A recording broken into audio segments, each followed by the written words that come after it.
Ang programang ito ay rated SPG. Striktong patnubay at gabay ng magulang ang kailangan. Maaaring may masiselang tema, lengguwahe, karahasan, sexual, horror o droga na hindi angkop sa... Uunahin natin ang isang bagay na importante sa kanila. Yes. Tuloy na to ang Apex. Narito na nga ang ating pakabangan bukas sa abot kamay na pangarap. Lumabas na nga ang tunay na motibo dito ni Eric at itong si Giselle. Dahil nagkamali nga itong si Giselle sa kanyang desisyon na ipinasok niya ang kanyang anak na si Justin at lalong-lalo na itong si Eric. Dito naman na pag-usapan nila ni Eric at itong si Justin ang kanilang mga plano tungkol na pababagsakin nga nila itong Apex at kukunin ang lahat dahil yun daw ang mahalagang bagay na narito kay Giselle at sa mga tanyag.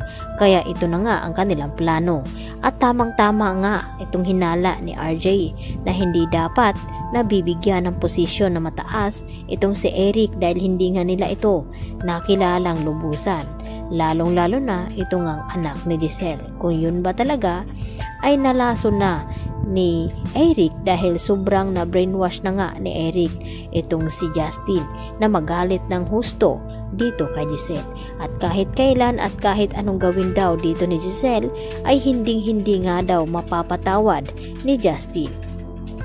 At dahil na rin sa bata na nakilala din dito ni Giselle ay nagpatulong naman ito na hanapin nga itong kanyang ate at inakala naman ni Giselle na kapatid talaga at yun nga ay inamin naman ni Badong na hindi daw niya ito kapatid dahil parehas daw sila na iniwanan ng ina at laking gulat nga ni Giselle nang makita itong si Giselle at ibinigay ng batang lalaki ito ngang cupcake na kakainin daw nilang dalawa nang sa ganon ay hindi na malulungkot itong si Justin.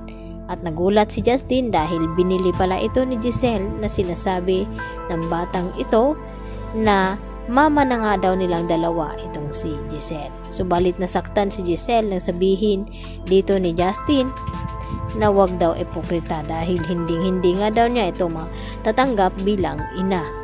Kaya agad naman na iniwanan ni Justin itong si Giselle.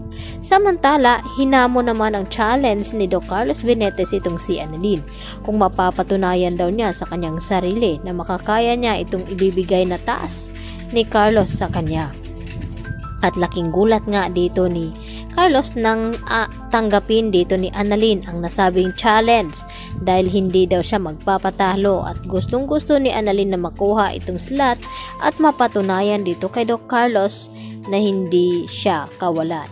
At dito naman na nakilala ang bagong panauhin na papasok at walang iba kundi ito ngang si Pokwang at may isa pa siyang kasama na kung ano ba daw ang ipapagawa ni Carlos dito nga sa kanila. At dito naman na nalulungkot itong si Lynette dahil hindi na nga daw siya nakakalabas ng bahay at dinalaw naman siya dito ni Aling Susan at ni Diyosa. Dapat daw ay mamasyal ang mga ito nang sa ganon ay maaliw-aliw naman daw itong si Lynette at ang gusto ni Lynette na ipagpaalam pa ito kay Carlos. At dito naman na sinabi ni Diyosa na bakit kinakailangan pa daw nila ipagpaalam na pwede naman daw umalis itong si Lynette. At dito naman na sinabi ni Chang Susan na sa mga nangyari dito kay Lynette na natroma nga ito ay dapat daw malaman ni Carlos ang mga lakad dito ni Lynette nang sa ganon ay hindi na naman mapapahamak itong si Lynette. At sinang-ayun na naman ito ni Lynette ang mga sinasabi dito ni Chang Susan. Kaya yan ang ating pakatutukan bukas mga kapuso. Dito lamang yan sa abot kami na pangarap. Yan lang po at maraming salamat.